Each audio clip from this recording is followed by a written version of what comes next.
여러분 커피 한 잔 어떻게 하시고 쉬셨는지 모르겠습니다. 자, 계속하겠습니다. 자, 그래서 여기 중요한 것은 성경을 어떤 면에서 궁극적인 신앙의 원리로 받아들였지만 그럼에도 불구하고 이것을 그 성경 안에 있는, 성경을 믿는데 성경 안에 있는 이런 유아세례, 직제 이런 부분들에 대해서 이들은 거부했다라고 하는 거예요. 어떤 면에서 이율 배반적인 거죠. 그렇기 때문에 이제 아까 제가 초두에 말한 교단별로 강조점이 다르고 그것은 곧 신학적인 그 접근 방식이 달라서 그럴 수도 있는데, 그래서 바른 이해가 필요하다라고 하는 거예요. 바로 이것 때문에 이제 우리가 기독교 역사를 배우는 이유도 여기에 있어요. 기독교 역사를 2000년 동안에 어떻게 역사가 흘러왔는가라고 하는 것을 우리가 이해하려고 하는, 이걸 통해서 결국은 제가 말씀드렸지만 정통교회가, 보수교회가, 개혁교회가 주장하는 그 역사 속의 신학이 어떤 것인가, 그걸 바로 소위 맥을 잡는 거예요. 맥을 잡는 거. 이것이 굉장히 중요해요. 여기저기 초대교회 때부터 중세 때부터 수많은 교회를 분란시키고 떴다가 지는 그런 이단들도 많고, 계속해서 교회는 교회 안에서 이런 분쟁도 있었고 하지만, 그러나 그 교회가 지금까지 어떻게 맥을 이어왔는가 라고 하는 것은 결국 정통신학, 성경이 가르치는 바른 신학, 그것이 중심이 되었기 때문에 지금까지 계속되었다라고 하는 겁니다. 자, 이렇게 16세기 기독교 신앙과 생활에 바람직이 않은 것으로 간주했는데, 그리고 기독교의 갱신이 하나님의 말씀에 대한 진지한 독서를 요구하는 바, 루터와 및 그와 협조한 인물들이 생각한 계획은 전적으로 불충분한 것으로 확신하였습니다. 자, 여기서 우리가 살펴볼 것이 뭐냐? 자, 16세기 종교 개혁자들, 루터, 칼빈, 쯔빙글리, 낙스, 이 소위 정통 개혁자들이에요. 정통 개혁자들.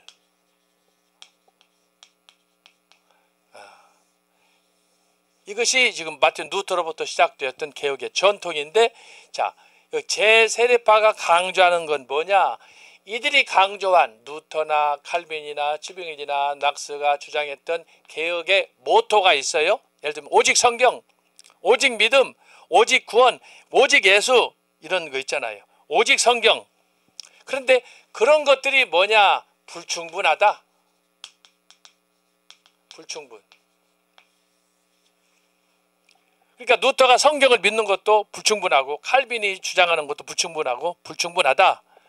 그러면 어떻게 해야 되느냐? 충분하게 자기들이 이해할 때, 이 재침례파나 휘중파 이 사람들이 생각할 때, 자기들이 볼 때 충분하게 받아들일 수 있도록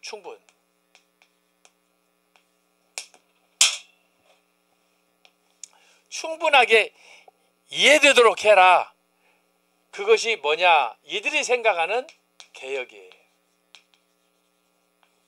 그러니까 종교 개혁자들이 주장했던 개혁은 불충분하고 자기들이 주장하는 개혁이 진짜 개혁이다. 그 개혁의 끝이 뭐냐? 믿는 자들의 교회. 그 중심에는 유아세례 믿지 말고 직제도 거부하고 교회와 국가는 분리라고 가르치는, 이걸 얘기하는 거예요.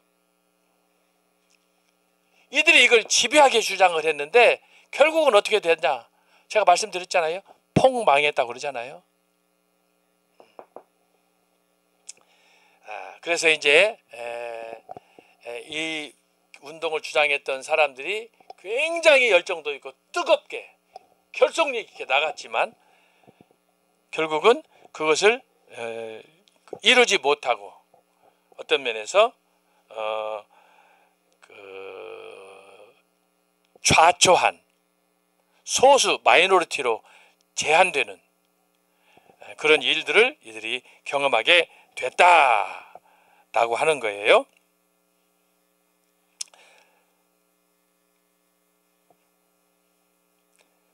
이들은 신약 성경에 그려진 교회의 형태를 하나도 변절시키지 않은 순수한 기독교 재건이 필요하다.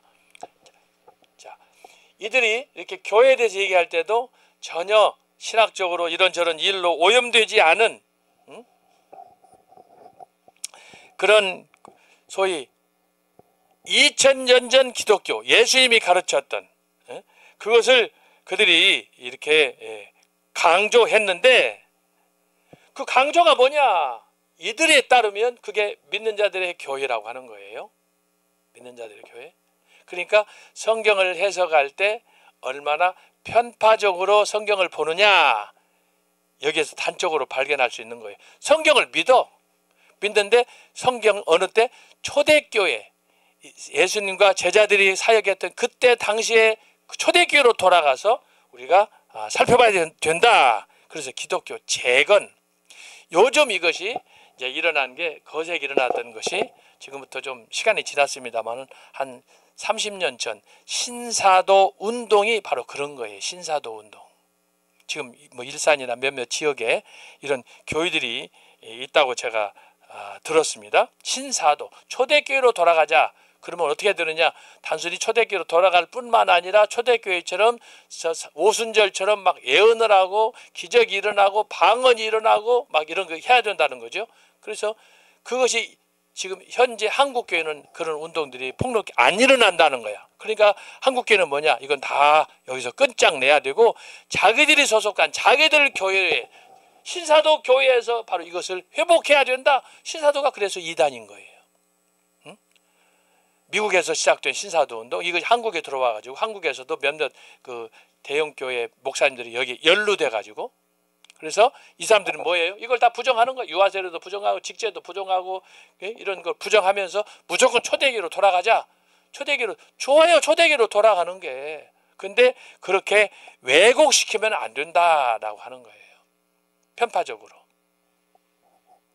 그래서 이제 이 사람들은 주로 체험을 강조하고, 성령 체험을 강조하고, 초대교회식으로 돌아가서 모든 직분도 없이 자기들끼리 하나 연합된 공동체로 하고 그러는 거예요.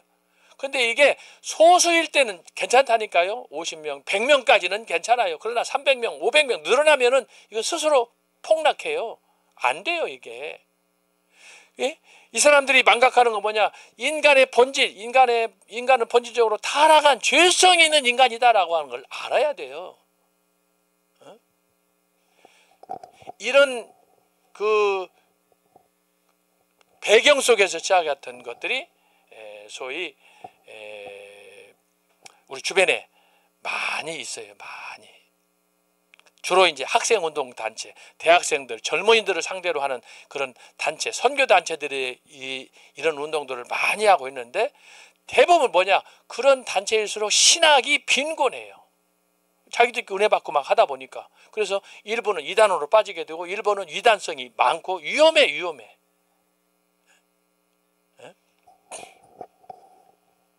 그래서 우리가 청교도 신학원에서 조류신학을 배우고 구약을 배우고 신약을 배우고 특별히 역사를 배우면서 그 정통 맥을 여러분들이 잘 잡아야 좌로나 우로 치우치지 않고, 그래서 바르게 신앙생활을 할 수가 있는 거예요. 그런 면에서 제세례파와 급진주의, 제목 자체가 급진주의라고 그러잖아요. 급진주의가 브레이크가 듣지 않는 거예요. 막 그냥 엑셀레이터 밟아가지고 가면 막 여기저기 부닥치고 좌충 우돌하고 그러면 죽는고 망하는 거 아니겠습니까? 그래서 이런 현상이 나타나는데, 이 사람들은 종교개혁의 대부였던 루터, 칼빈을 부정할 정도로 그렇게 해가지고는 안 된다는 거지. 어떻게? 좀 더 불충분하니까 충분한 개혁으로 나가자. 그러다 보니까 급진 브레이크를 밟는 거야. 그래서 급진 종교개혁. 칼빈도 싫다는 거야. 루터도 싫다는 거야. 주병을 다 싫다는 거야. 그러면서 자기들이 하는 개혁이 정통이니까 자기들을 따르라는 거야. 그러다가 이 사람 다 맞아 죽었어요. 맞아 죽었어. 루터, 쯔빙글리, 칼빈이 이걸 그만두겠어요? 지들만 잘났다고, 지들만 교사라고 떠들고 있으니까. 저것들 안 된다는 거야. 왜? 이게 가장 큰 문제가 뭐냐? 자, 교회는 뭐라고 그랬어요? 연합이에요, 연합. 근데 연합을 파괴하는 거예요. 파괴하는 거예요. 공동체를 파괴하는 거예요. 제가 초대교회사 시간에 이단과 정통에 대해서 제가 초대교회 때 벌써 몇 년 전이야. 강의할 때 뭘 강의했습니까? 초대교회 때 이단들이 많이 생기고 교회 안에 분파들이 많이 생겼어요. 예? 교회 안에 이단들도 있지만 교회 안에 이북파, 남한파, 뭐 전라도파, 경상도파가 교회 안에 있어요. 고린도전서에 있잖아요. 개바파니, 뭐 아볼로파니 막 이런 거 있듯이 교회 안에 이런 당파가 많은 거야. 사색 당파가. 그러니까 그것을 어떻게 하느냐? 없애야 되는 거예요. 없애야 되는 거예요. 오직 예수 그리스도만이 우리의 중심이 돼야 되는데 교회 안에 가지고 이북파, 전라도파, 뭐 평북파, 함경도파 이런 거 있으면 되냔 말이죠. 근데 실제로 한국 교회 내에 그런 파들이 있었어요. 지금도 일부 있어요. 그래서 사람들을 타부시하고 경계하고 무시하고 하는 이런 것들이 있잖아요. 그래서 이 사람들이 세상에 얼마나 얼마나 잘났으면은 루터를 비판하고 칼빈을 비판하고 그리고 낙스를 비판하고 그렇게 개혁하면 안 된다 그렇게 했어요. 너희들의 한 개혁은 불충분하다. 그러니까 충분하게 하려면은 개혁을 해야 되는데 자기들이 하는 개혁이 진짜다. 그래서 믿는 자들의 교회, 이게 결국은 뭐 바리새인들의 교회예요. 근데 바리새인들이 예수님한테 얼마나 혼났습니까? 응? 도끼로 찍어버리겠다. 유식하지 마라. 그런 거 아닙니까? 이걸 여기서 우리가 잘 봐야 됩니다. 그래서 제가 강의할 때도 그러잖아요. 확실한 것은 초대교회로 돌아가야 돼요. 우리가 초대교회의 모습, 교회의 원형이야.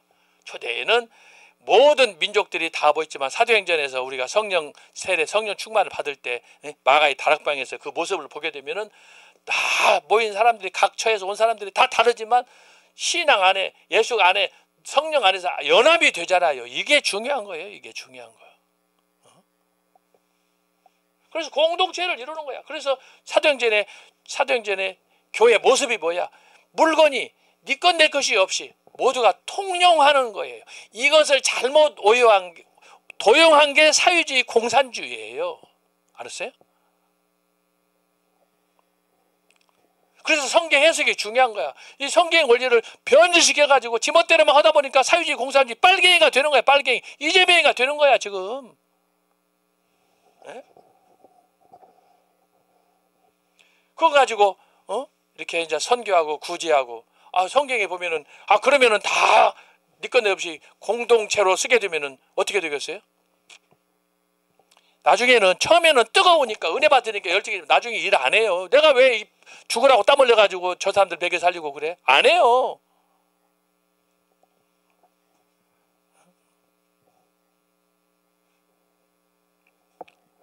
성경은 얼마 전에 우리 신학자 토크에서도 말씀드렸지만 욥과 같이 얼마든지 돈을 벌어서 재벌이 되어서 갑부가 되어야 될 수도 있어요.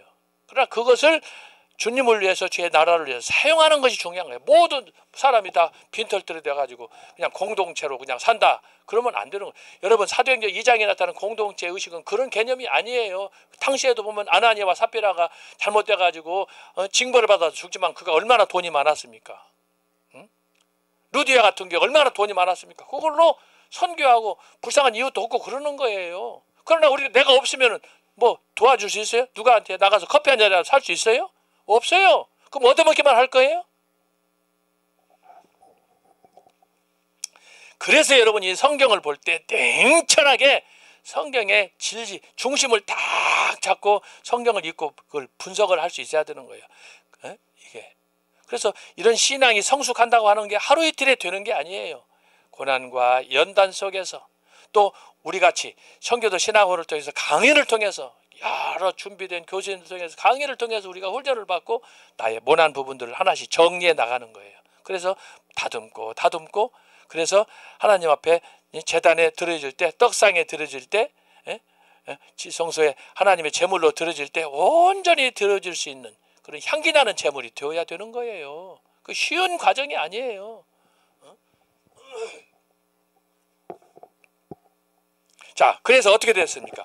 그 결과 이들은 종교개혁을 개혁하는 개혁자들로 종교개혁의 좌파 혹은 급진적 개혁자로 불렸습니다. 자, 이게 말이 되냐 말이야. 종교개혁을 개혁하는 개혁자들. 그래서 아까 말한 게 뭐예요? 믿는 자들의 교회, 교회 안에 교회. 종교개혁자들은 개혁이 불충분. 자기들은 충분하게 그래서 개혁하겠다. 하라 이거야, 하라. 지들끼리 싸우다 다 죽었다니까요. 그럼 이거 할 거예요?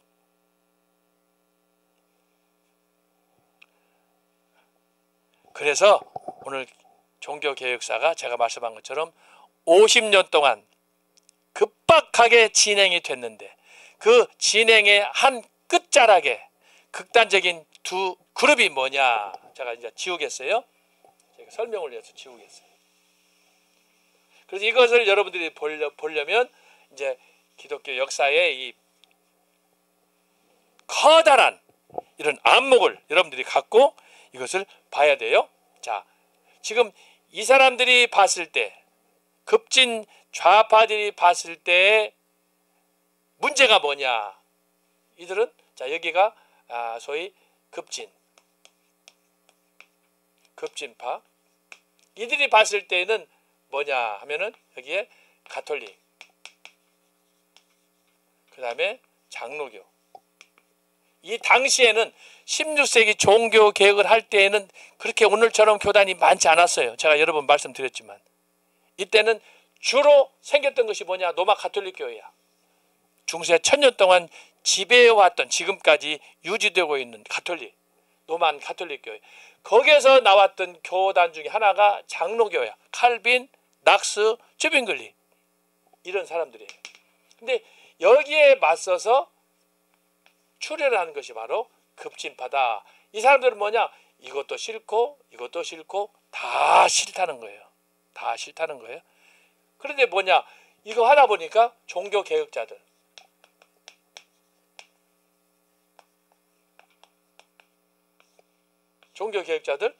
루터, 칼빈, 찌빙글리, 낙스, 나중에 청교도들 안에서도 여러 계급이 있어요. 여러 그룹이 있어요. 제가 이것도 설명할 거예요. 보통 청교도 그러면 사람들이 분별을 안 해. 분별을. 청교도 예를 들면 장로교 분별을 안 해. 근데 여러분 장로교 안에 기장층 한국교회만 있는 교단이에요. 기독교 장로요. 이건 장로교가 아니에요. 빨갱이 교단이에요. 여러분 장로교라고 해서 다 장로교가 아니에요. 청교도라고 해서 다 청교도가 아니야. 청교도 안에도 이단이 있어요. 제가 종교개혁 말씀드리잖아요. 종교개혁 그러면은 다 루터나 칼빈 같이 그렇게 하느냐? 그렇지 않아요. 제가 마틴 루터 할 때도 얘기했잖아요. 마틴 루터가 종교개혁을 할 때 1520년 브럼스 국회에서 종교개혁을 하고 거기서 이렇게 대변을 하고 찰스 황태자 앞에서 수많은 그런 영주들 앞에서 연설을 하고 그랬는데 그 끝에 종교개혁의 극치에 이르렀던 마틴 루터가 1523년경 농민 반란 운동이 일어났다고 그랬잖아요. 농민 반란. 그럴 때 그 운동에 편승해가 일어났던 소위 말하는 오늘날 말하면 좌파 운동들이 많이 일어났어요. 좌파 운동. 루터의 개혁에 반대가 일어났던 좌파 운동들이 많이 일어났어요. 그 중에 하나가 뭐냐? 토마스 뮌저라는 사람이 있어요. 토마스 뮌저. 대단한 사람이에요. 이 사람이. 영적으로 체험도 하고 학문도 있고 그런 사람이에요. 근데 이 사람이 뭐냐? 루터한테 당신 지금 하는 짓거리가 뭐냐? 개혁을 하면 제대로 해라. 그래가지고는 뭐예요? 당신의 지금 개혁하는 것은 불충분하다. 우리는 당신을 지지 않는다. 그래가지고 이 사람이 뭐냐? 농민들을 결속해가지고 농민들 요즘 이재명이가 하는 것처럼 그렇게 해가지고 그 사람들을 뒤에서 후원하고 문재인이랑 같이 막 이렇게 하듯이 그렇게 해가지고 토마스 뮌저가 소위 작당을 하는 거예요. 좌파 운동. 그래가지고 종교 개혁에 맞서가지고 요즘 같으면은 공산주의, 사회주의 운동을 펼치는 거예요. 그러면서 다 모든 것을 중단시키고 자기들처럼 따라야 된다. 그러면서 토마스 뮌처가 뭐냐, 영적 체험만을 강조하는, 성경도 필요 없고 루터도 칼빈도 필요 없고 그냥 자기가 기도해가지고 아버지 은혜를 주옵소서, 능력 하나 봐줘, 그거 가지고 끝발을 날리는 거예요. 근데 어떻게 되느냐, 비참하게 처형해서 죽었어요. 네? 자기만 잘났다고 떠들고만. 토마스 뮌처 루터의 종교에게 맞서가지고 영적인 체험만 강조하고 말씀도 부정하고. 오늘 이런 운동들이 많이 일어나는데 뭐냐, 종교개혁에 결국은 이 사람들이 좌파가 되었다. 오늘날로 말하면 사유주의, 공산주의, 빨갱이를 얘기하는 거예요. 근데 이것이 지금으로 따지면은 소위 사유주의, 공산주의 원조다, 그 얘기하는 거예요. 이게 바로 급진파, 종교개혁, 당시에 독일에서 일어난 토마스 뮌처를 중심으로 일어났던 이런 영적 운동, 사유운동. 그래서 그 성경에서 가르치고 있는 11조라든지 이런 교회 제도들 이런 거 관심이 없어. 오늘 보세요, 빨갱이들. 이 사람들이 관심 있는 건 뭐예요? 그냥 또 정부에서 이재명이가 25만 원씩 주려고 지금 고민하는 모양이던데 그거 받아먹으려고 있는 거예요. 공짜로 주는 거 얻어먹으려고 그러는 거예요. 나라는 망하든지 말든지 그런 거 앞장서서 주도하는 거예요. 이게 다 같은 맥락이에요. 같은 맥락. 근데 이 사람들은 뭐냐, 종교개혁을 개혁하는 사람들이다.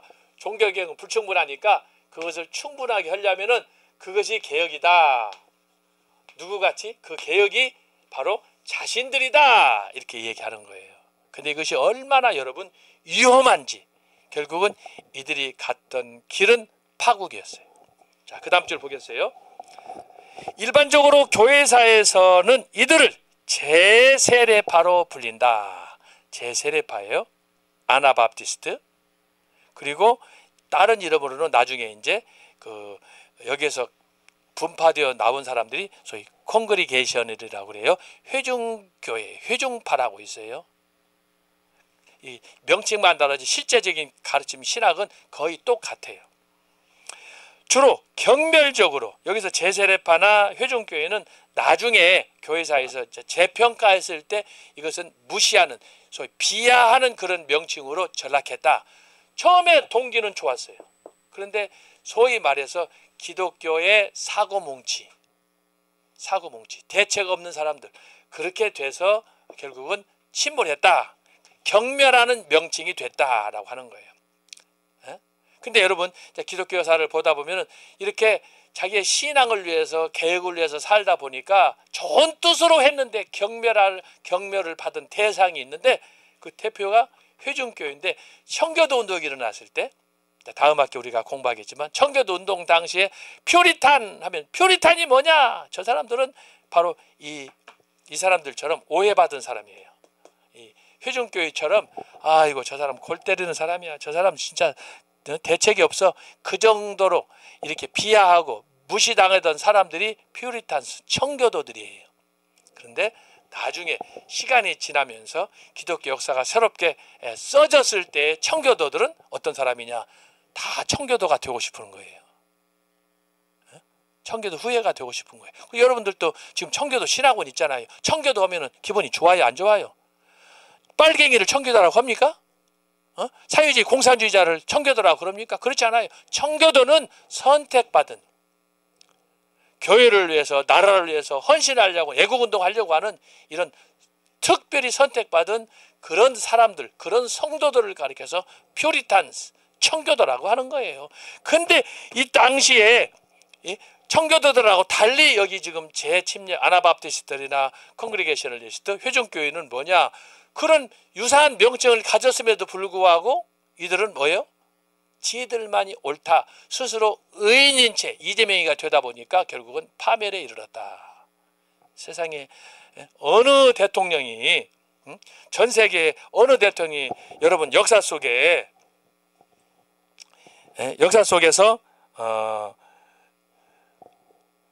범죄가 이렇게 많고, 그리고 범죄 받으면 재판을 받아야 되는데 재판을 연기하고 이렇게 저렇게 하고 말이야. 에? 그러면서 뭐 합니까?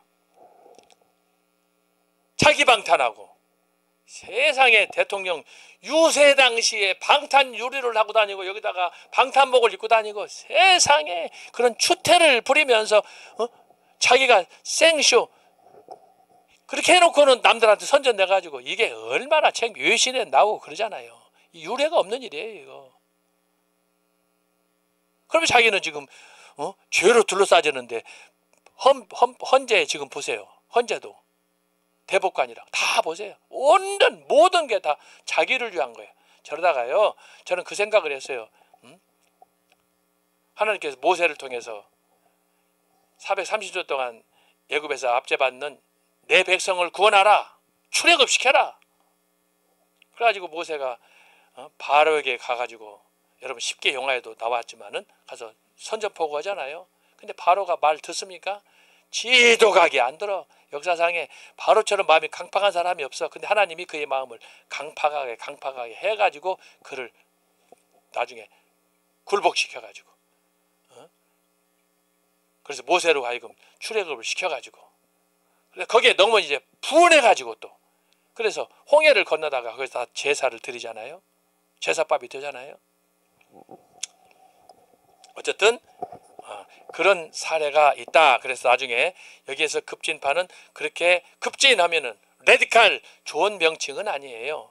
근데 지금 저놈들은 우리한테 극우다 이렇게 명칭하잖아요. 극우라는 게 좋은 게 아니에요. 사실은 근데 우리가 극우가 아니에요. 우리는 정상적이에요. 오히려 저놈들은 좌파지. 빨갱이들은. 그러나 우리는 극우가 아니에요. 사실은 우파라고도 할 수 없어요. 정의를 위해서 말씀대로 순종하고 하나님 말씀대로 순종하고 하는 그런 정의로운 파지. 예?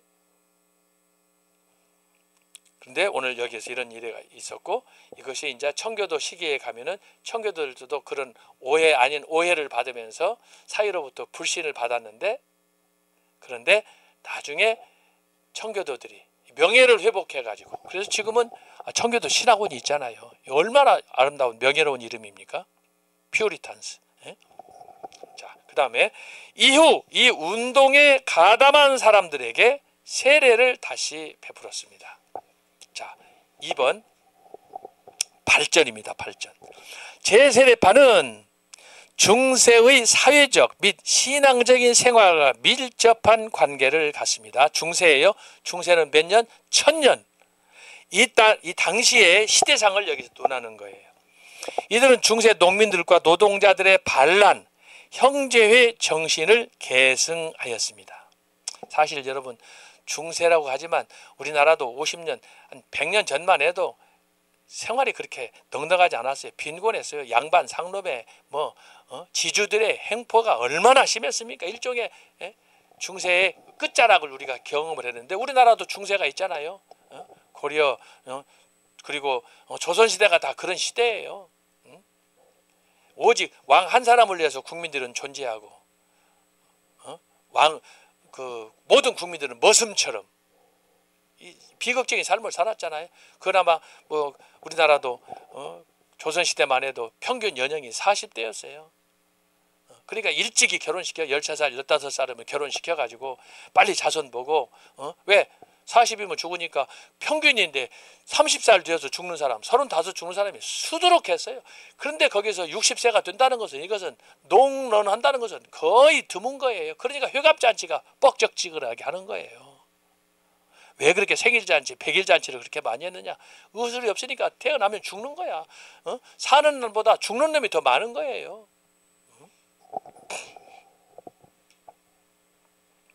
그래서 중세가 너무 가난하고 먹을 것 없고 또 여러 이런 전쟁 이런 거에 시달리다 보니까 그러다 보니까 너무 억울하니까 반란과 형제의 정신을 계승했다.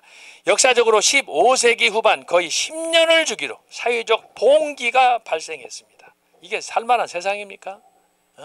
교회에서는 자꾸 헌금을 하고 뜯어가고 교황은 잘 먹고 잘 살고 일반 국민들은 거기다가 막 공포심을 조장해가지고 헌금 안 하면 너희들이 죽으면 나중에 지옥 떨어진다고 공포심 조장하고 그러니까 국민들은 살 수가 없는 거예요. 교회는 착취하고 교회는 막 돈을 헌금을 강요하고 그게 가톨릭이야. 가톨릭 교회. 그래서 그것을 루터가 보다 못해가지고 심지어 천주교가 면죄부까지 파는데 그게 붕괴해가지고 그래서 개혁을 일으킨 거 아니겠습니까? 이러한 봉기는 대부분 원색적인 신앙 안에서 도시와 농촌을 막론하고 일반인들의 지적이며 도덕적인 분위기를 형성하였습니다. 따라서 초기의 제세례파는 대부분 사회적 봉기를 통해 영향을 미쳤습니다. 요즘 같으면은 지금 뭐예요? 민도총 같은 거예요. 무조건 막 길바닥에 나가가지고 지금 민주당에서 하는 짓거리들이 다 그런 것들이에요. 응? 폭력을 하고 말이야. 거짓을 막 진실처럼 위장을 하고 말이야. 이러한 봉기는 신앙적 측면에서 볼 때 무정부적인 폭동과는 조금 달랐습니다. 왜냐하면 제세례주의는 경건한 기독교 공동체의 직접적인 계승으로 조용히 하나님을 경외하는 삶을 살았기 때문입니다. 그 차이가 뭐냐? 하나님을 사랑하는 신앙이 있기 때문에 그렇다. 여러분 우리나라 민노총이나 그 다음에 한국노총, 한노총이나 그게 뭐 신앙이 있습니까? 그들은 무조건 싸워서 혁명하고 뒤집자 이런 거지. 근데 이 당시에 일어났던 운동들은 그 기초에 바로 신앙이 있었기 때문에 그나마 좀 절제할 수 있었다라고 하는 거예요. 또한 사도신경에 기록된 모든 신앙 조항들을 믿었으나 철저히 반성직자적 태도를 가졌습니다. 자, 여기 그래서 성직자가 이제 중심에 로마 가톨릭 교회 그 전통 이런 것들을 부정하는 게 되는 거예요. 그건 뭐냐? 로마 천주교에서 성직자들이 신부나 사제를 통해서 교황청의 추기경을 통해서 착취해가지고 돈을 막 뜯어가고 강요하다 보니까 싫은 거예요. 싫은 거예요. 이런 그 문제가 발생했다. 이게 이제 극도로 가게 되면은 반교회적으로 무교회로 나가는 거예요. 교회도 필요 없다. 징글징글하다 이렇게 되는 거지. 뿐만 아니라 이들은 유아 세례를 배척하였습니다.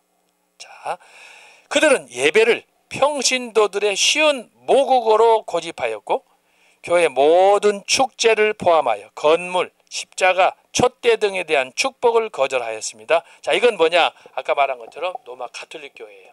로마 가톨릭 교회에서 1000년 동안 교회의 전통 아닌 전통을 만들어 가지고 특별히 촛불 집회 같은 거, 촛불 예배 이런 것들을 놓고 그걸 가지고 이제 헌금을 하는 헌신을 강요하는 도구로 사용하는 거예요. 또한 그리스도께서 사도들에게 수톨과 미사 제복을 주지 않았다고 주장하며 출교, 면죄부, 각종 특별 사면을 거부하고 모든 자선 활동을 실천하였습니다. 자, 여기에 대한 가장 큰 안가품은 뭐냐? 로마 가톨릭교회 위선에 있어요. 급진파들은 위선. 그런데 장로교가 개혁을 한다고 하는데 장로교도 보니까 거의 비슷해. 어떤 건 그대로 따르는 건 아니지만 그 중에 하나가 뭐냐? 천주교에 보면은 교황, 추기경, 주교, 신부, 부주교 이렇게 있는데 장로교를 보니까 개혁을 한다 하면서 총회장, 부총회장, 서기, 총무, 당회 이게 있는 거예요. 싫다는 거예요. 그래서 아까 말씀한 것이 바로 그거예요. 정통 개혁자들이 개혁이 불충분하다. 가톨릭을 개혁하려고 했으면 다 거덜내야지. 왜 어떤 것은 너희들이 따라가지고 어떤 것도 새롭게 만들어가지고 사용하느냐. 그래서 이게 문제가 되는 거예요. 그래서 장로교적인 직제도 다 거절하는 거예요. 다 거절하는 거예요. 그래서 이제 여기서 강조하는 게 예수님께서 보여주신 모범을 성경을 봐라. 신약시대 사복음서를 봐라. 그런 거 없다 이거지. 그래서 성경에서 등장하는 것은 사도, 예수님의 제자들밖에 없다. 그래서 신사도가 생긴 거예요. 신사도가 다른 게 아니에요. 초대교로 돌아가서 신자를 붙였잖아요. 예수님의 제자들은 사도시대 예수님과 함께 사역을 했는데 지금은 2000년 전에 없어져 버렸으니까 제도가. 그러니까 초대교회로 돌아가자 해서 신자를 붙여서 신사도라고 하는 거예요. 그러면서 강조하는 게 뭐냐? 기존에 있었던 교회 전통을 다 뒤집어 버리고 초대교회로 돌아가자, 성령 체험하자 이거를 강조하는 거예요. 그래서 이들은 성경을 그렇게 하나님 말씀을 인정하지 않아요. 성경보다 중요한 게 뭐냐? 초대교회의 성령 체험이에요. 성경보다 중요한 게 뭐냐? 계시를 보고 환상을 보는 거야. 요엘에 나타난, 사도행전에 나타난. 그래서 성경의 권위도 부정하고 기독교 역사 2000년 동안 지금까지 선교하고 복음이 전파된 것들 다 부정하는 거예요. 이게 말이 안 되는 거예요. 어떻게 자기의 존재는 인정하면서 아버지, 할아버지, 조상들은 부정하면 되겠습니까? 그러면 저는 어떻게 태어났어? 기독교 역사를 부정하는 건 이거 이단적인 거예요. 이거 여러분 사생합니까? 그걸 주장하는 거예요, 애들은. 그게 지금 급진 회중교회 이 사람들이 주장하는 거예요. 여러분 들어보니까 말이 되는 것 같아요? 안 되는 것 같아요? 자기가 믿고 싶은 것, 필요한 것만 선택하는 거예요. 그래서 초대교회로 돌아가자. 사도들이 가르쳐주는 신약성경에 가르쳐주는 그걸 하자. 신약성경에서도 사도 바울이나 베드로가 기록한 소위 서신서들을 많고 예수님이 가르쳐줬던 제자들과 더불어 동행했던 사복음서, 복음서로 돌아가는 거예요. 서신서도 다 믿지 않아요, 이 사람들. 이거 다 그러니까 부정하는 거 아닙니까?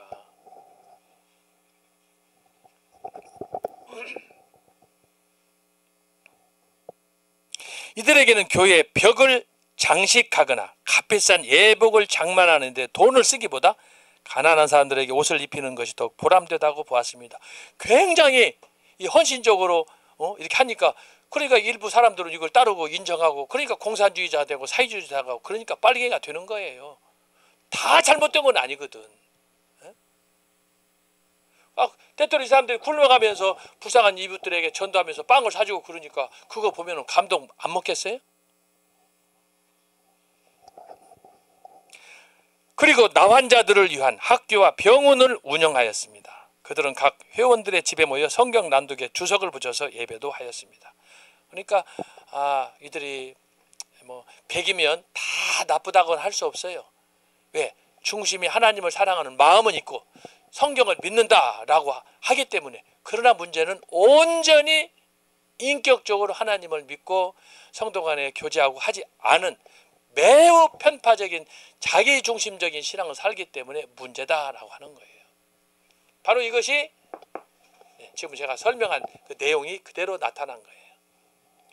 그래서 내가 강조하는 게 뭐예요? 성경을 믿느냐? 어떻게 믿느냐? 성경이 창세기부터 계시록까지 정강 목사님 말씀처럼 온전히 하나님의 말씀과 영감과 계시로 된 말씀이다. 구원의 책이다. 생명의 책이다. 이렇게 믿어야 되는 거지. 어떤 건 선택적으로 믿고 안 믿고 그건 기독교가 아니다 이 말이에요. 그래서 문서서를 비판하는 거예요. 제가 문서설 여러분한테 특별 강의를 하려고 문서설 강의를 따로 지금 준비하고 있어요. 거의 준비가 됐는데 이번 학기 할지 다음 학기 할지 모르겠어요.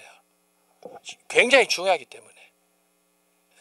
성경관에 결정적으로 중요한 부분이에요. 그래서 여러분이 성경을 어떻게 믿느냐? 정말 전적인 하나님의 말씀으로, 인격적인 말씀으로, 성령의 생명의 말씀으로, 구원의 말씀으로 믿느냐라고 하는 거예요. 반쪽 믿음은 반쪽 은혜밖에 못 받아요. 그러면 신앙생활에 활력이나 능력이 없어져요. 이거 여러분 기억을 해야 돼요. 그래서 말씀 중심, 오직 성경을 온전히 하나님 말씀으로 믿는 이 100%의 헌신, 이 신앙이 굉장히 중요해. 그래야 하나님에 대한 신뢰가 생기고 하나님에 대해서 기도를 해도 자신감이 생기지. 적당히 성경 믿고 적당히 기도하고 그러면 되겠어요? 하나님께서 응답하시겠어요? 해도 문제지. 제가 어제 어떤 분한테 카톡을 받았어요. 그 내용이 뭐냐 그러면 이재명 지금 사기로 대통령이 된 이재명이 지금 국무총리로 김민석 민주당 의원을 임명했는데 이 사람이 4대 전과범이에요. 그런데 그 사람의 형이 김민웅이라고 있어요. 박근혜 대통령 때 촛불 집회를 주도한 사람인데 지금도 그걸 계속하고 있어요.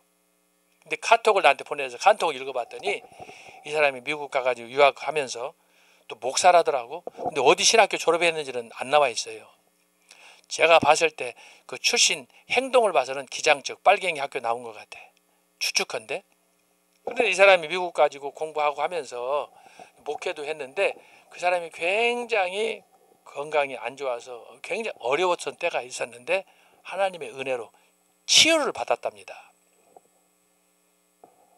근데 문제는 뭐냐? 이 사람이 목회도 하고 그런 체험도 은혜 체험도 했는데 이 사람이 주로 공부한 것이 뭐냐? 19세기 중반, 그러니까 교회사적으로는 1850년 이후에요. 소위 사회복음주의라는 신종 자유주의 신학이 형성이 돼가지고 미국과 전 세계를 강타했어요. 사회복음주의라고 있어요. 근데 거기에 이 사람이 심취했는데 그것이 지금 오늘 한국 교회에 지금 현재 민노총이나 한노총이나 소위 말하는 민주당이 진행하고 있는 모든 운동과 아주 밀착되어 있어요.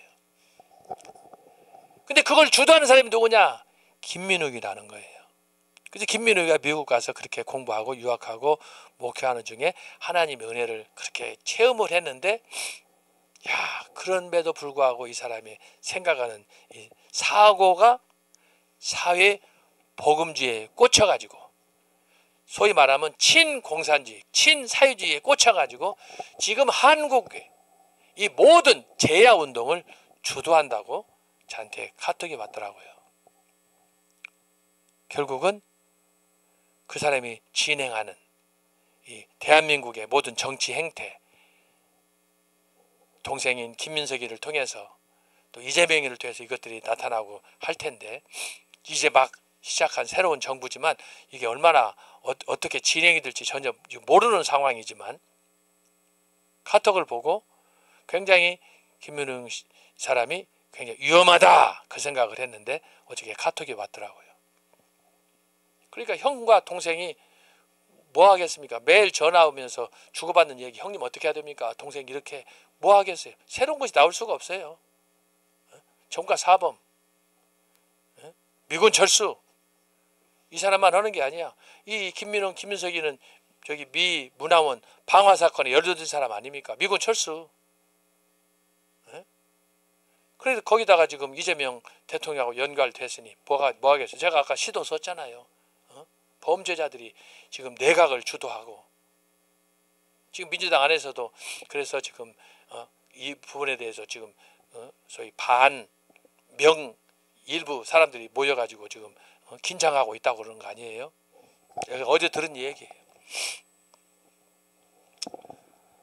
그래서 궁극적으로 이 사람들은 뭐냐? 로마 가톨릭 교회가 주적이야. 그 다음에 부적이 장로교. 이것이 그 사람들의 메인 타겟이다. 그래서 개혁을 하려면 신약 성경으로 돌아가서 개혁다운 개혁을 하려면 불충분하게 미완성으로 끝내지 말고 완벽하게 해라. 충분하게 해라. 그런데 그것이 뭐냐? 지금 지적한 거예요. 유아세례 그리고 기득권의 이런 가진 이런 특정인들에 대한 반감, 노동운동으로 나타나고 사회운동으로 나타나고 그 다음에 사회복음주의로 나타나고 사회복음주의 핵심은 뭐냐? 우리가 전도할 때 생명을 구할 때 전통적으로 개인 구원을 강조해요. 예수님께서 요단강에서 세례를 받으시고 이제 3년 반 동안 사역을 시작하실 때 회개하고 천국이 가까웠느니라 이 말씀을 외쳤단 말이에요. 거기에 핵심은 뭐냐? 이스라엘 사람들한테 너희들은 회개하라 천국이 가까웠느니라. 뭐 크게 보면 말씀이 맞지만 그 말씀의 핵심은 개개인에게 있어요. 개인. 그래서 예수님의 메시지의 핵심은 개인 구원인데 사회복음주의의 가르침은 뭐냐? 그거 아니라는 거예요. 개인이 구원받아서는 전혀 능력을 발휘할 수 없다는 거예요. 그래서 한 사회의 집단, 직장이면 집단, 단체면 단체가 구원받아야 그 가운데서 개인이 역할을 할 수 있다는 거예요. 이게 사회복음주의, 사회가 복음으로 변화되어야 된다는 거예요. 그래서 나온 것이 사회구원이에요. 그러나 전통적으로는 개인 구원이야. 개인이 변화되어서 구원을 받을 때 사회가 변화하는 거지. 어떻게 사회 공동체가 변화가지고 우리가 이렇게 개인 구원을 줄 수 있느냐? 그것하고 다른 거예요. 그래서 이 접근 방식이 완전히 다른 거예요. 자, 그런 면에서 이게 이제 제가 아까 김민석 그 형 김민웅 19세기 중반에 사회복음주의 이렇게 말씀을 했는데, 이것이 이제 그 이후에 한국에 들어와 가지고 한국에서는 민주화 운동을 통해서 소위 민중신학을 통해서 이게 1970년대까지 적어도 1980년대까지 주도를 했어요. 한 7, 80년 동안. 그래서 강조했던 것이 뭐냐? 개인 구원이냐, 집단 구원이냐, 사회 구원이냐, 이걸로 대립하게 되는 거예요. 그래서 전통적인 이제 보수 교회에서는 개인 구원, 그래서 사회 참여를 우리가 소극적으로 할 수밖에 없는 거야. 근데 저 사람들은 개인에 대해서 관심 없어요. 사회 단체, 집단이니까. 그러니까 노동당을 중심으로 해가지고 저 민노총을 중심으로 해가지고 막 집단으로 막 데모하면서 하는 거예요. 이런 폭동을 일으켜가면서 하는 거예요. 그래야 압박이 된다고 하는 거예요. 접근 방식이 완전히 다른 거예요. 이것은 성경에 대한 이해도 다른 거예요. 그래서 이 사람들은 성경을 인용을 할 때도 편파적으로 자기의 입에 맞게끔 이것을 편집해 가지고 한다. 그래서 이 민중신학이 이제 이걸 이제 주로 학문적으로 나름 체계화한 사람이 안병무 교수예요. 한국신학대학교 교수였던 안병무. 이 사람이 민중신학에 대해 글을 쓰면서 출애굽기를 통해서 민중들의 이스라엘 그 250만의 그 수많은 백성들의 자유와 투쟁을 보여주는 역사로 민중신학을 해석하는 거예요. 이것은 굉장히 협소한 편파적인 그런 주장이라 할 수밖에 없어요. 여러분, 민중신학 이전에 그럼 아브라함은 민중입니까? 하나님께서 아브라함을 택하고 아벨을 택하고 아브라함을 택하고 그리고 족보를 요셉을 택해 가지고 이렇게 하는데 그것을 어떻게 해석할 거예요? 그런 것들은 다 잘라내. 각설해가 잘라내고 자기들이 필요한 대로. 그래서 신약성경에서는 마가복음, 구약에서는 출애굽기, 이렇게 해서 사람들을 왜곡하고 복음을 왜곡하고 그렇게 해서 지금까지 지내왔다라고 하는 거예요. 그래서 여러분이 이 흐름을 잘 아셔야 됩니다. 그래서 이 사람들은 전통적인 기독교 이것을 부정하고 또 기독교 종교 개혁자들이 가해갔던 이런 가르침들을 부정하고 오직 자기들만, 근데 자기들의 생각 자체가 아까 얘기했듯이 왜곡된 편파적인 그런 사고에서 이거 시작이 됐다. 그럴 때 발생하는 부작용에 대해서는 어떻게 책임을 질 건가? 누가 책임지겠어요? 예? 결국은 국민만 그 속해 있던 성도들만 피해를 보는 거예요. 그 사람들이 뭐 제대로 보상을 해줍니까? 문재인이가 저렇게 사기치고 우리한테 보상해 줄 거 있어요? 이재명이 앞으로 어떻게 될지 모르지만 이재명이 우리한테 이런 거 보상해 주겠어요? 나라가 망하는데? 자, 보겠습니다. 그 다음 줄. 자, 독일의 바르트부르크와 스위스의 여러 주, 특히 취리를 중심으로 기독교인들이 소집단으로 회집하였습니다. 이들은 기존의 교회를 개혁하는 대신 혁명을 통해 새롭게 하였습니다. 굉장히 중요한 표현이에요. 그들은 기존의 모든 질서를 사탄적으로 보고 질서의 회복을 위해서는 전복하여 초대교회를 회복해야 한다고 생각하였습니다. 그래서 급진이에요. 급진. 기존에 있는 걸 다 뒤집는 거예요. 루터도 싫어요. 칼빈도 싫어요. 다 뒤집어야 돼요. 혁명적으로 개혁을. 그러니까 여기 뭐예요? 급진파, 가톨릭의 종교, 장로교, 개혁, 종교 개혁자들 다 필요 없다는 거예요. 다 뒤집어 버리는 거예요. 역사 자체를 결국은 부정하는 거다 똑같은 거예요. 그래서 이들이 폭력도 불사한다 라고 하는 거예요. 자, 이 같은 급진적인 전제로 재침례 교도들은 교회 역사를 부정하는 실책을 범하였습니다. 기독교 역사, 다른 말로 하면 교회 족보, 오늘 내가 존재하는 나의 족보, 나의 역사성을 부정하는 거예요. 그러면서 나만 존재한다고 하니까 부모나 할아버지나 선대를 다 부정하니까 나만 인정하다 보니까 나의 존재성만 강조하다 보니까 역사성이 없어지는 거예요. 이게 이제 문제가 대부분의 이단들이 그래요. 이단들이 그래요. 대부분의 이단들이 그러고 대부분의 교단의 역사가 짧은 그 교단일수록 이런 위험성이 많이 있는 거예요.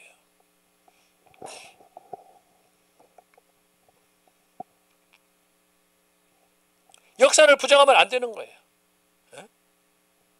예를 들어서 제가 중세교회 때도 말씀을 드렸는데, 자, 흔히 교회사 교수들도 기독교 역사를 가르치는 사람들, 일반 사람들은 뭐 우리가 말할 것도 없지만 기독교 안에서도 목사나 교수들 안에서도 중세교회 하게 되면은 중세교회는 죽었다는 거예요. 천년의 역사. 저도 여러분한테 얘기하잖아요. 중세교회는 1000년 동안 죽었다. 그런데 여러분, 제가 강조했던 게 뭐예요? 중세교회가 1000년 동안 죽은 게 아니고 하나님께서 침묵하시는 거예요. 중세교회 1000년 동안에 많은 개혁자들이 등장했어요. 어떻게 하면 교회를 새롭게 할 것인가? 어떻게 하면 노만 가톨릭 교회를 새롭게 해서 하나님 말씀으로 성경으로 돌아가도록 해야 되는가? 과연 가톨릭의 성직 제도, 이 교황 제도가 옳은가?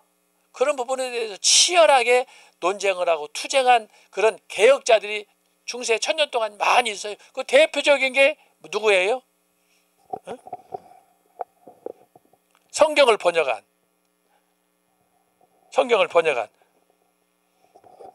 그런 개혁자. 또 중세교회의 교회를 개혁하기 위해서 일어났던 잔 후스, 존 위클리프, 이 사람들이 다 그런 거예요. 이 사람들이. 그래서 이렇게 교회 개혁을 위해서 침묵하지 않고 개혁을 위해서 주도를 했는데, 바로 여기서 생긴 문제가 바로 뭐냐? 바로 이런 문제들이에요. 이런 문제들. 그래서 중세교회에 대해서 부정적으로 보고, 중세기는 소망이 없다, 중세기는 죽은 교회다. 그러나 저는 제가 중세교회 책에서도 언급했지만 그게 아니다. 중세교회는 단지 침묵했을 뿐이고 그 교회 개혁을 위해서 하나님이 세우신 개혁자들이 도처에서 많이 등장했다. 그 대표적인 사람을 제가 아까 말씀하잖아요. 존 위클리프, 존 후스 같은 사람들. 그 외에도 여러 사람이 많이 있어요.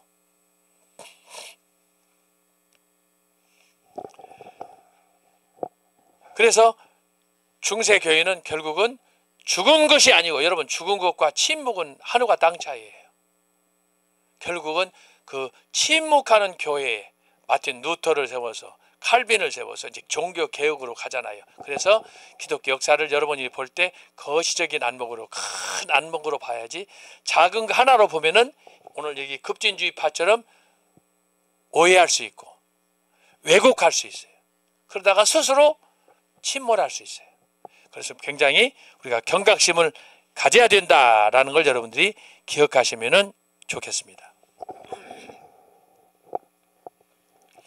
이들은 중세를 아무런 가치가 없다고 부정함으로 역사의 연속성을 거부하였습니다. 이건 굉장히 위험한 거예요.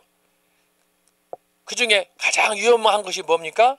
우리는 삼위일체 하나님을 믿어요. 성부와 성자와 성령 하나님. 근데 만약에 중세 1000년의 역사가 죽었다 그러면 뭐예요? 하나님은 죽은 하나님이 되는 거예요. 그럼 우리가 믿는 하나님은 어떤 하나님이에요? 성부와 성자와 성령은 창조 이전에, 창조 이후에, 예수님이 하늘로 승천하신 이후에 지금까지 성부와 성자와 성령은 함께 역사 속에 함께하는 분으로, 그분이 오순절에 나타났고 초대교회에 나타났고, 그분이 중세 때도 1000년 동안 침묵했지만 때로는 프란체스코를 통해서 하나님께서 그에게 은혜를 주셔서 계획을 부르짖게 하시고, 모라비안을 통해서 일어나게 하시고, 존 후스 윌리엄을 통해서도 일어나게 하시고, 이것을 교회는 죽었다, 성령을 부정하는 것이다 이 말이에요. 그래서 여러분이, 제가 여러분에게 얘기할 때, 그래서 성경을 볼 때, 역사를 해석할 때 큰 안목에서 하나님의 통치와 하나님의 주권의 그 섭리 속에서 역사를 보는 것이 필요하다. 그렇기 때문에 함부로 남을 정죄하면 안 된다.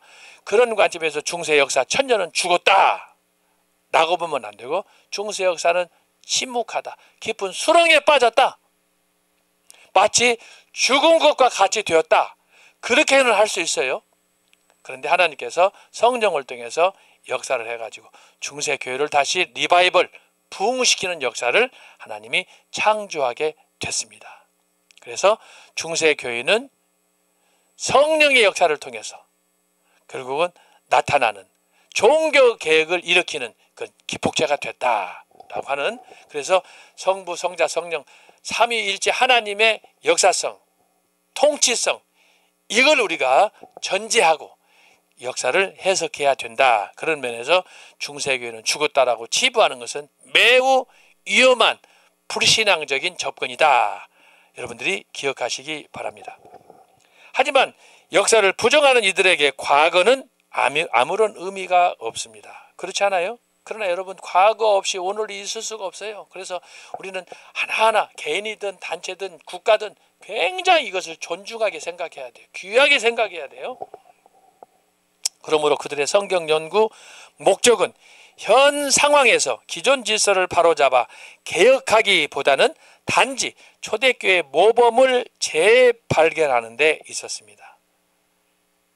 따라서 재침략파들은 세상에 대해서는 비관적이었고 교회에 대해서는 낙관적이었습니다. 그들에게 세상은 육체와 마귀의 동반자지만 교회는 그리스도와 살고 죽는 교제를 나눈 자들의 모임이었습니다. 이후 제세례파 운동은 6단계로 발전을 하였습니다. 자, 그래서 여러분, 여기서 얘기하는 것처럼 소위 제세례파들은 이런 어떤 극단적인 자기들만의 의식으로, 어떤 나름 신앙적인 지식으로, 체험으로 이걸 강조하다 보니까 해서는 안 될 일, 선을 넘는 그런 무리한 일들을 하게 됐다라고 하는 거예요. 그래서 급진적으로 교회 개혁을 위해서 애쓰고 헌신한 부분에 대해서는 굉장히 감사한 일이 많지만, 그러나 그것이 어느 정도 조정이 되고 자기 절제가 필요했을 때 그 선을 넘었기 때문에 이들이 비난을 받고, 교회사에서도 급진파, 소위 좌파로 낙인 찍히는 이런 일을 피할 수 없게 되었다라고 하는 것입니다. 자, 이런 전제를 기억하고, 그러면 이 제세례파가 어떤 단계로 발전해 갔는가, 제가 조금 전에 6단계라고 그랬는데 첫 번째 단계입니다. 토마스 뮌저입니다. 독일이에요. 독일. 아까 제가 설명했잖아요. 독일에서 일어난 마틴 루터의 종교 개혁에 맞서 가지고 반란을 일으켰어요. 토마스 뮌저. 아주 극단주의야. 나중에 처참하게 종말을 맞았습니다. 자, 보겠습니다. 토마스 뮌저와 찌비카우 예언자 중심의 급진파 그룹입니다. 여기서 말하는 찌비카우 예언자 중심의 급진파라는 거 뭐냐? 성령 체험을 강조하는 거야. 하나님 말씀 필요 없어요. 에? 그래서 은혜만을 강조하는, 하나님 말씀은 배척하고, 자, 그러다 보니까 자기가 법이야. 성경을 통해서 이게 조명을 받아야 되는데 성경을 무시하고 자기 혼자 체험을 강조하다 보니까 결국은 외통수에 빠지는 거예요. 급진적으로, 급우 쪽으로 빠지는 거예요. 은혜를 체험하다 보니까. 급좌는 뭐예요? 급좌는 아예 이성적으로 살기 때문에 성경을 통째로 부인하지만, 이 사람들은 극우, 체험을, 성경을 통해서 체험한 것들을 자기만의 것을 믿으니까 이것이 이제 극우라고 할 수가 있는데, 어쨌든 급진파 그룹이다. 이들은 루터가 바르트부르크에 은거한 동안 비텐베르크에서 영적 운동을 일으킨 자들로 말씀보다 영적 체험을 강조하였습니다. 영적 체험을 강조하는 거예요. 체험. 기독교는 체험의 종교예요. 굉장히 체험이 중요해요. 아까 제가 얘기했지만 김민석 형 김빈우 미국에서 목회하면서 그렇게 죽을 위기 상황에서 하나님의 은혜로 영적 체험을 해가지고 살려놨는데, 근데 그가 지금은 완전히 좌빨의 대부가 됐어요. 어떤 사람은 그가 북한의 지령을 직접 받는다고 하더라고. 백락처형 아니라고 하더라고. 어? 박찬대도 아니고 이 김민옥이라고 그러더라고요. 뭐 사실인지 아닌지는 모르겠지만 어쨌든 소문이 어떻든 중요한 건 뭐냐, 그가 좌파 운동 리더로서 지금 자기 동생이 총리가 됐는데 김민석이 형으로서 범죄자들의 집단의 리더로서 활동한다라고 하는 거예요. 이들은 루터에 의한 개혁에 복음적 원칙을 좀 더 철저하게 적용하자며 일부 사회적 무질서를 대동한 채 목소리를 높였습니다. 여기서 사회적인 무질서가 뭐냐? 폭동을 일으키는 거예요. 폭동. 우리가 성경 믿는 것도 좋지만 그렇게 믿어서 되냐? 자, 행동하자! 그렇게 말하는 거예요. 이 소요의 지도자는 루터의 대학 선배인 칼스타트의 안드레 보덴슈타인이었습니다. 이들은 처음에 성령의 직접적인 체험을 강조하고 사회 구조의 개혁을 부르짖게 되었으며 토마스 민츠의 농민운동으로 발전하게 되었습니다. 지금 딱 김민홍, 김민석 그 모습을 보는 것 같아요. 본래 민초는 제세대파가 아니었으나 급진주의적인 특유의 사상을 전투적 복음에 접목하였습니다. 민초는 루터의 종교개혁 때 살펴보았듯이 또한 종말사상과 영적 체험을 강조하였습니다. 1523년부터 24년까지 알스테트의 교구사자로 있을 때 그는 그 교구와 그 지역의 개신교를 외부의 간섭으로부터 방어하기 위해 지방 군대를 모병하였습니다. 그는 결국 농민 전쟁을 주도하며 이를 임박한 하나님 나라의 징조로 강조하였습니다. 자, 이게 어떤 면에서 종교 개혁 당시 일어났던 종말론이에요. 하나님 나라가 가까웠다. 이제 때가 다 됐다. 예수님 재림이 얼마 남지 않았다. 그걸 얘기하는 거예요. 농민 전쟁을 통해서 이걸 주도했어요.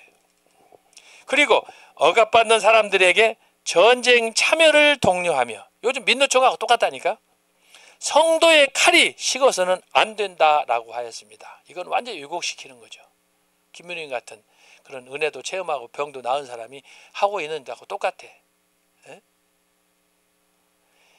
예수 믿고 하나님 은혜를 받았다는 김일성이가 옛날 주일학교 다녔다고 그러는데 그가 이렇게 살인마가 되어가지고 수많은 사람들을 죽이고 교회를 폐쇄시켜버리고 그러면 되겠어요? 그러니까 여러분, 이 기독교 신앙도 체험이 중요한데 이 체험이 계속해서 말씀 안에서 성령의 능력 안에서 손에 자리 잡힐 때 역사가 일어나는 거지. 이거 잘못되면은 그 사람의 손에 잘못된 칼을 주면은 사람을 다 죽이는 거예요. 살인자가 되는 거예요. 네? 무서운 거예요. 무서운 거예요.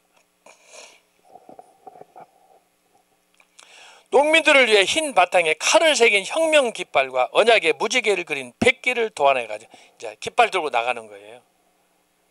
헤세 필립이 농민 봉기의 진압을 위해 군대를 동원하였고 1525년 5월 27일 체포된 민초는 자신의 입장과 견해를 번복했으나 죽었어요.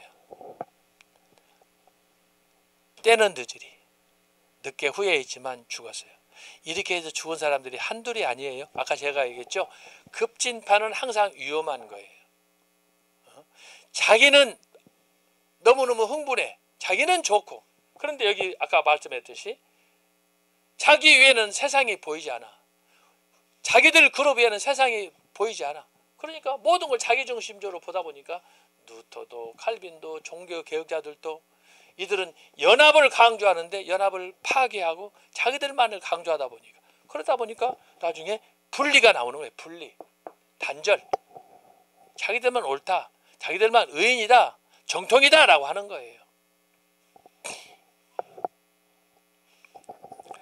영적 체험에 관해 설명하면서 민초는 인간에게는 영혼의 심연이 있다고 주장하였습니다. 그에 하면 인간은 영혼 깊은 곳에서 하나님께 대한 두려움과 공포를 느낀다. 이 두려워하는 자리가 곧 하나님을 경험하는 곳이다. 다시 말하면 세상적 욕망을 버림으로 영혼의 깊은 곳을 텅 비우게 된다.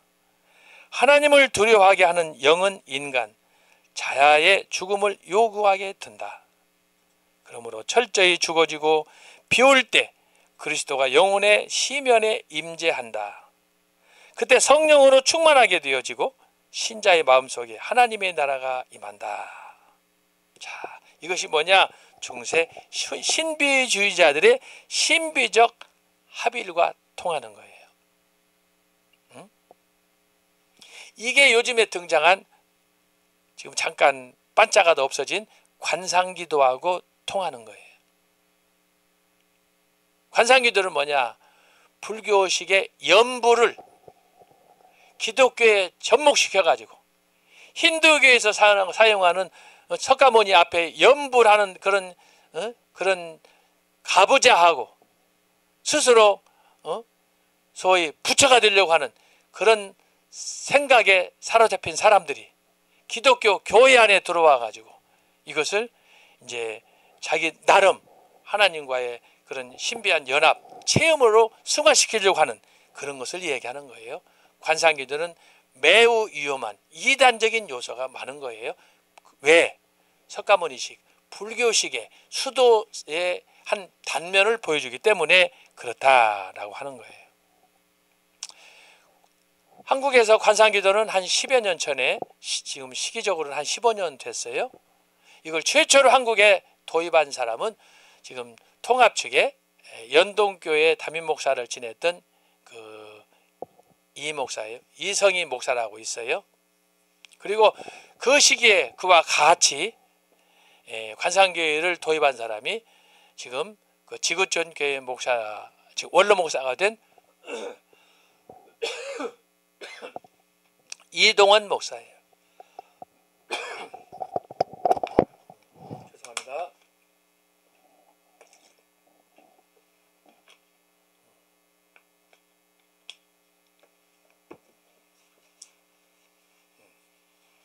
자,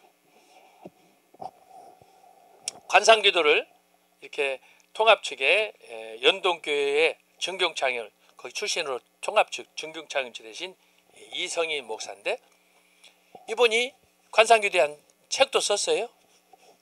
인터뷰도 하고. 그리고 이제 그와 관련해서 그 시기에요. 지구촌 교회 분당에 그 이동원 목사가 이제 미국을 그때 안식연차 방문했어요.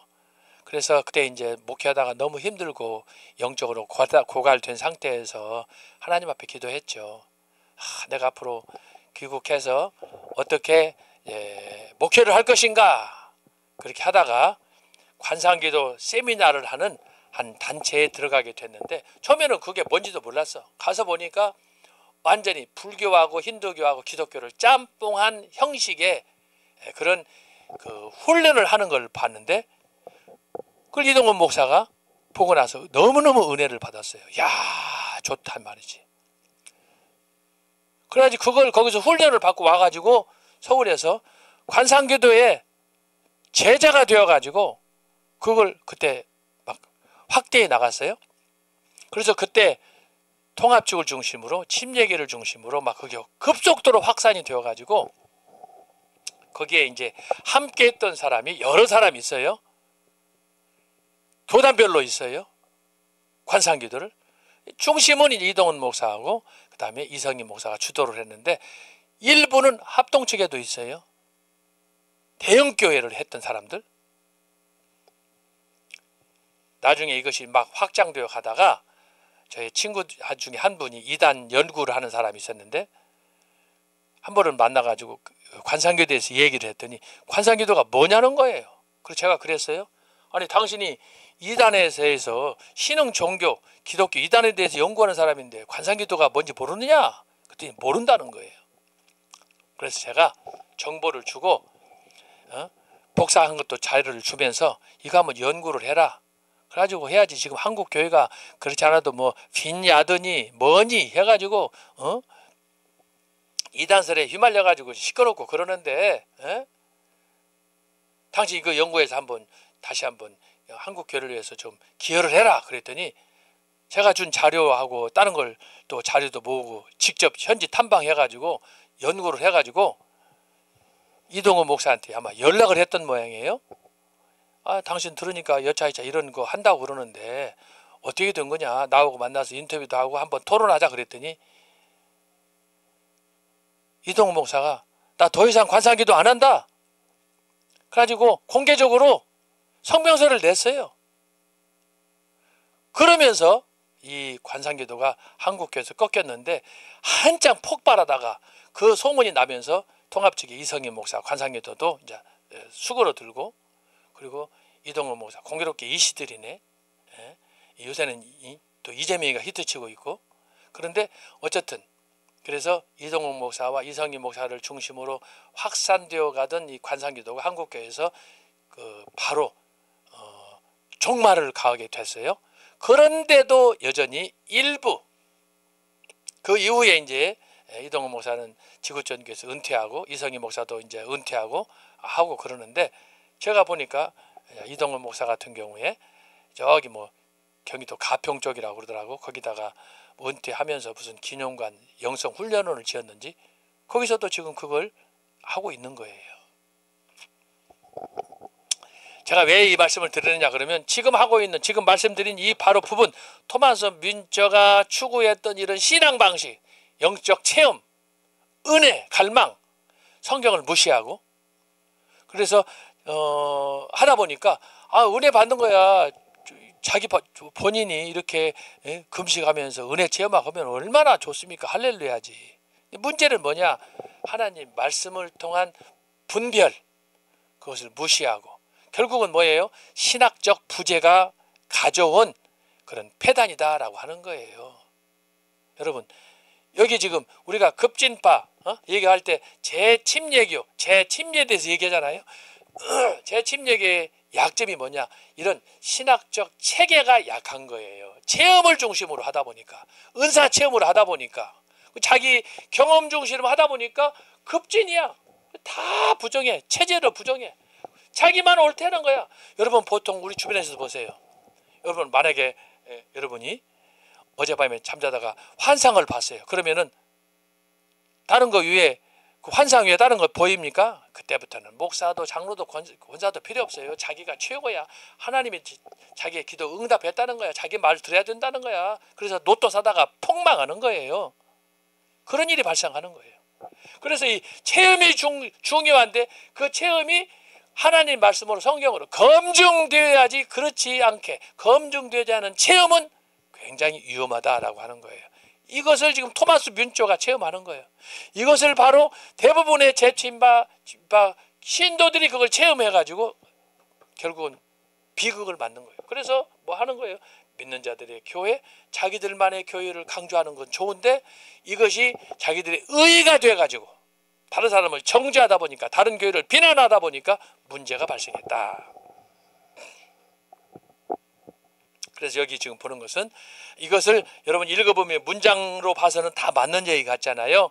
여기에 이 토마스 뮌처가 체험한 것은 요즘식으로 제가 아까 말한 소위 관상기도가 말하는 그런 내용을 기독교적으로 변화시킨 불교에서 무아증행에 이르는 예를 들어 석가모니가 아니면 불자들이 산에 가가지고 백일 기도하면서 가부좌하고 산속에서 가만히 어떻게 해야 내가 불타가 되는가 무아지경에 이르는가 석가모니가 되는가 해탈 아닙니까? 해탈.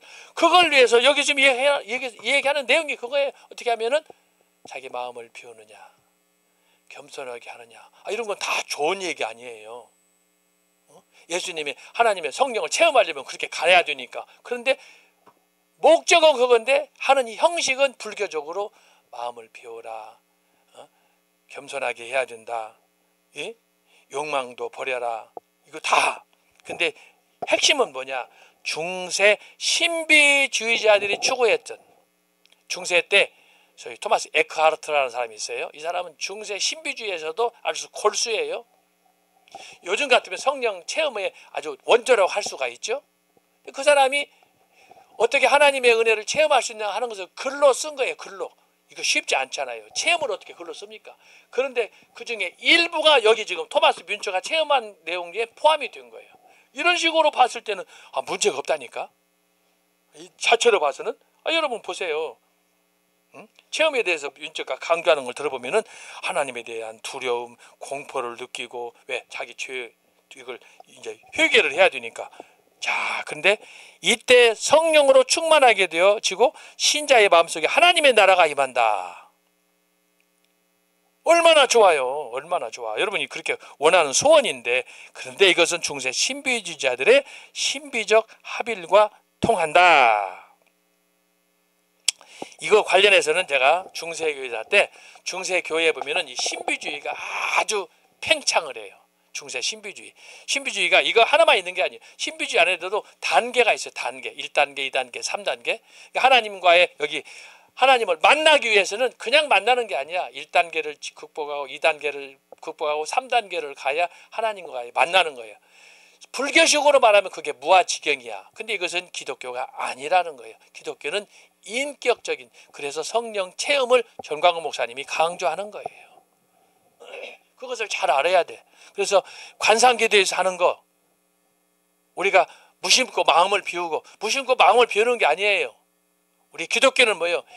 인격적으로 하나님과 성령과 교통하면서 우리 자신을 쳐서 복종시키는 거, 완전히 다른 거예요.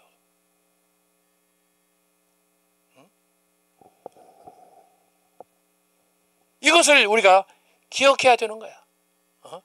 한 순간도 하나님께서 내 손에서 떠나면, 내 마음에서 떠나면, 하나님 임재의식, 코람데오잖아요. 하나님이 나와 함께하지 않으면, 이 의식이 떠나면 나는 죽는 거고, 내가 무슨 일을 하든지 나와 상관없는 거야. 기적을 행해도 상관없는 거야. 하나님이 나와 함께 하실 때 기적이 나타나야 되는 거고, 그 속에서 그래야 하나님이 영광을 받는 거예요. 하나님은 내가 석가모니가 되는 거 원치 않아요. 하나님의 자녀로서 인격적인 그의 아들이 상속자가 되기를 원하는 거지. 무아지경은 나 따로 유아독존 아닙니까? 천상천하 유아독존, 나 혼자 존재한다. 그게 무아지경으로 가는 것이고, 그것이 해탈하는 거 아닙니까? 그 하나님과 전혀 신앙으로 상관없는 거예요. 근데 그걸 추구한다 이 말이지. 인격적인 하나님과 성령과의 소통을 거부하는 거나 마찬가지야. 그러면 2단이 되고 3단이 되고 결국은 제16교도가 맞았던 나만의 경거, 나만의 성교, 나만의 거룩은 결국은 뭐예요? 왕따가 되는 거예요. 여러분, 불교 믿는 사람들 보면은 목욕 재개를 한다고 그래요. 백일기도 한다고 그래요. 그거 해서 뭐 하려고 그래요? 우리 기독교인들이 정신을 차려야 돼.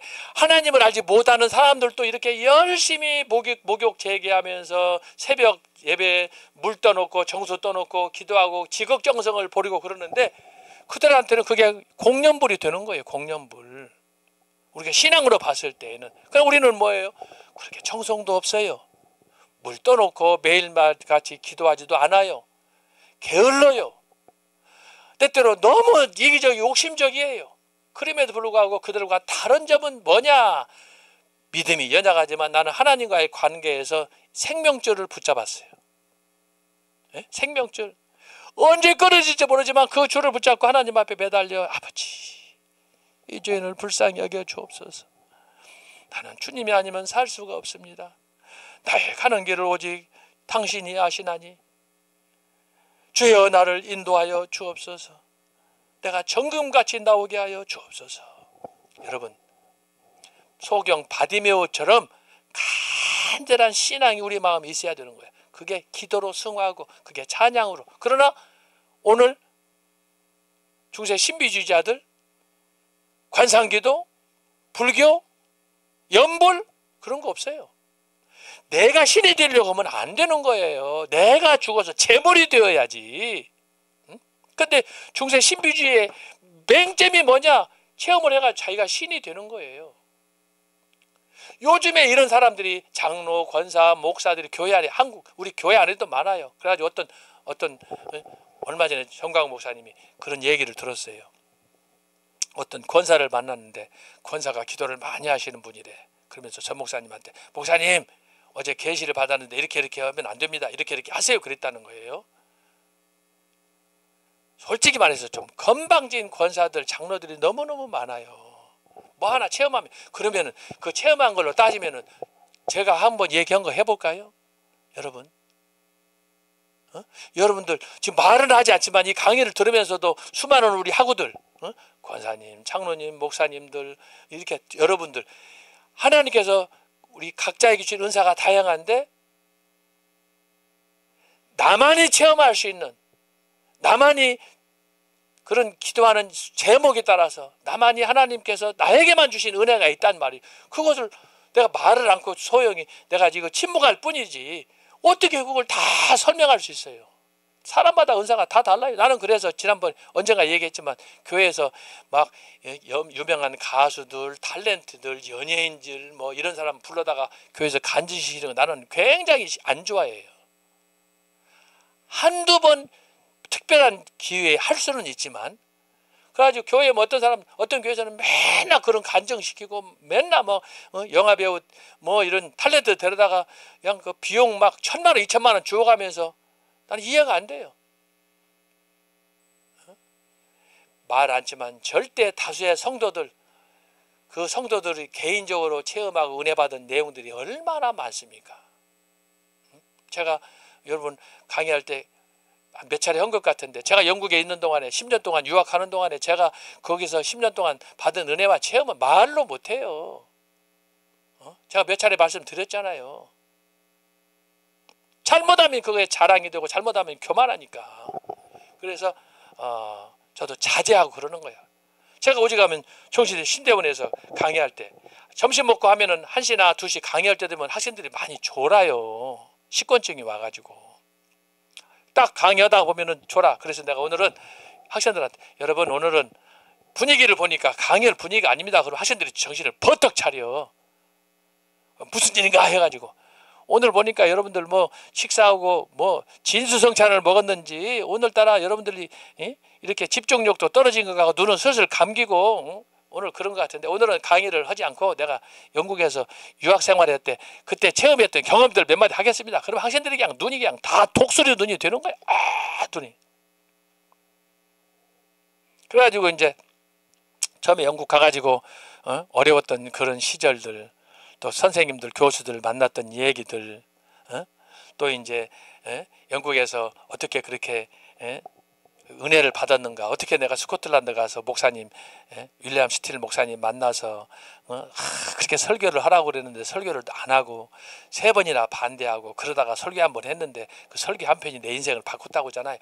여러분 이건 나만 경험할 수 있는 거예요. 여러분들 그러고 영국 갈 수 있어요? 영국 가서 그런 목사님 만날 수 있어요? 예? 설교 부탁 받아요? 여러분 미국 갔다가 미국 가면 미국 목사님들이 여러분한테 목사님 설교하셔서 강단을 세워주세요? 택도 없어요. 여러분 한국 사람이니까 한국 목사들이 강단을 세우고 기도도 시키죠. 외국 사람들 미국 교회, 영국 교회, 여러분 그런 강단의 자리 지킨다는 건 거의 불가능해요. 근데 나한테 한 번도 아니고 2번, 3번 그걸 계속 설교하라. 제가 처음에는 쫄았다고 그러잖아요. 그런데 3세판 목사님이 말씀을 하실 때 내가 오케이 하겠다. 죽을 수도 밥을 수도 내가 한다 말이야. 그래가지고 내가 오케이를 했더니 목사님이 내 손을 잡으면서 요한 걱정 마. Don't worry. 애돌.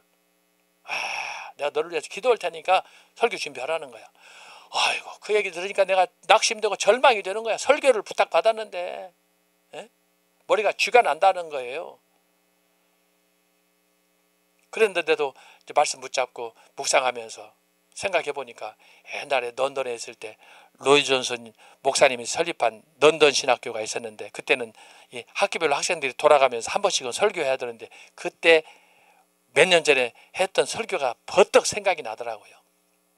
그때 또 거기 있을 때 원고도 정리하는 거 있었고 타이핑 해갖고, 그래서 사실은 대충 해가지고 목사님이 설교 부탁했으니까 한번 때워야지 그런 목적으로 시작을 했는데 시간이 지나면서 보니까 내 마음속에 감동이 오는 거예요. 야, 어떻게 설교를 땜빵으로 하냐. 이게 평생 한 번 있을지 모를 설교인데 정신 차려라. 그래가지고 옛날에 했던 설교지만 그걸 놓고 다시 수정하고 고치고 내가 설교를 어떻게 풀이 토킹 하듯이 한다고 하지만 할 수 있겠어요? 공자 앞에서 문자 쓰는 거지.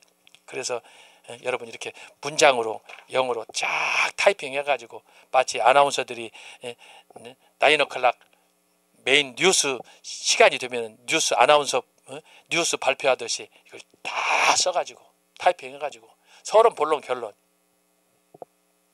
그렇게 준비해가지고 설교를 했는데 제가 언젠가 말씀했잖아요. 내가 설교하면은 공자를 맹자를 얼마나 하겠어요?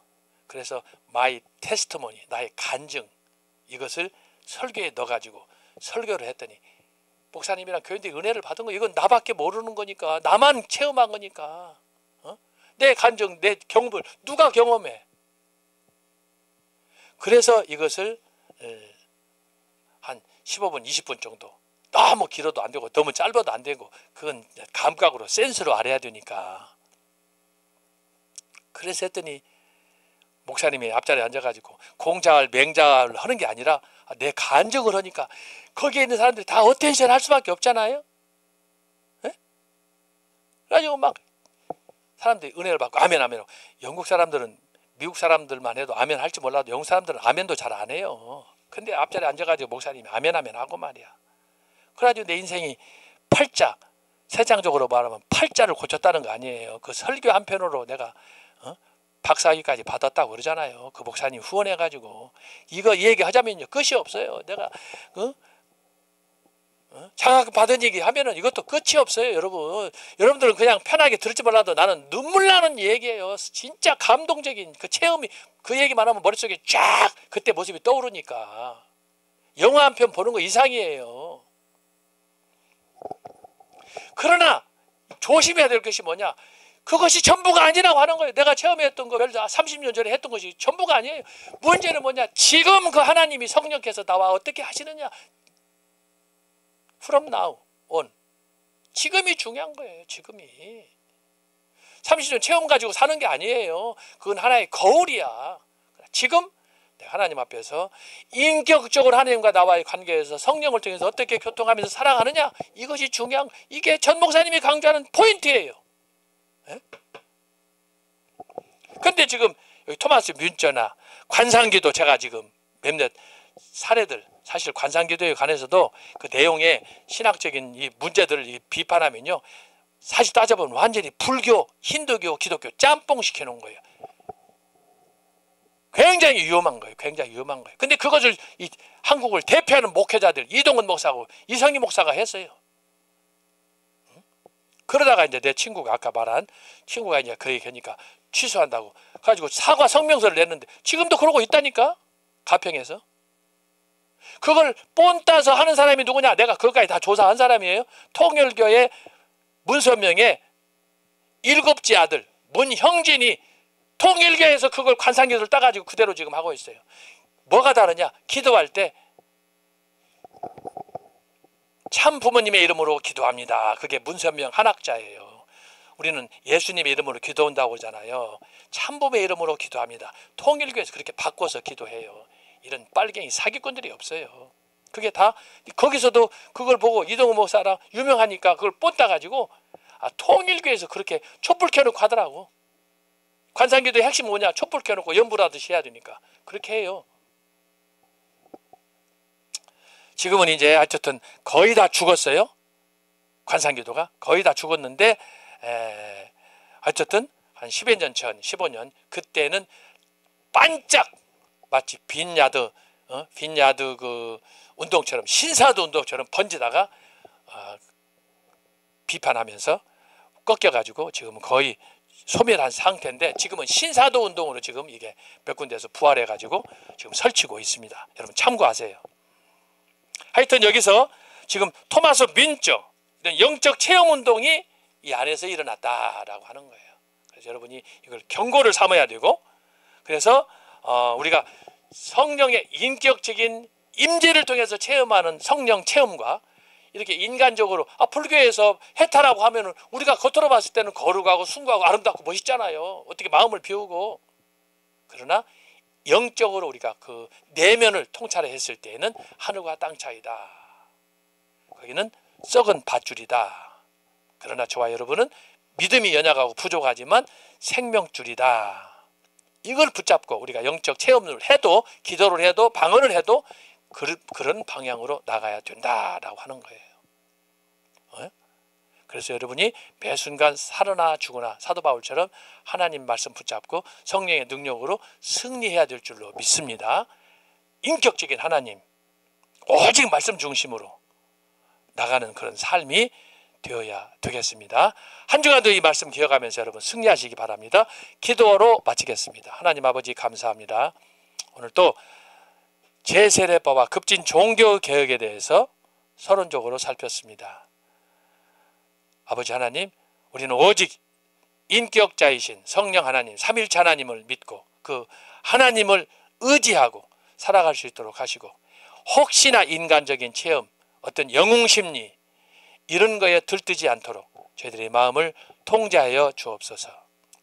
무엇보다도 종교개혁자들을 통해서 물려준 신앙적 유산을 저희들이 잘 이어받고 간직하게 하시고, 이 시대에도 계속 그 일을 진행하는 애국시민, 애국운동 우리 모든 성도들이 되도록 인도해 주시고, 특별히 청교도 신학원의 우리 학우들이 되도록 도와주옵소서. 감사하고 예수님의 이름으로 기도합나이다. 아멘. 감사합니다.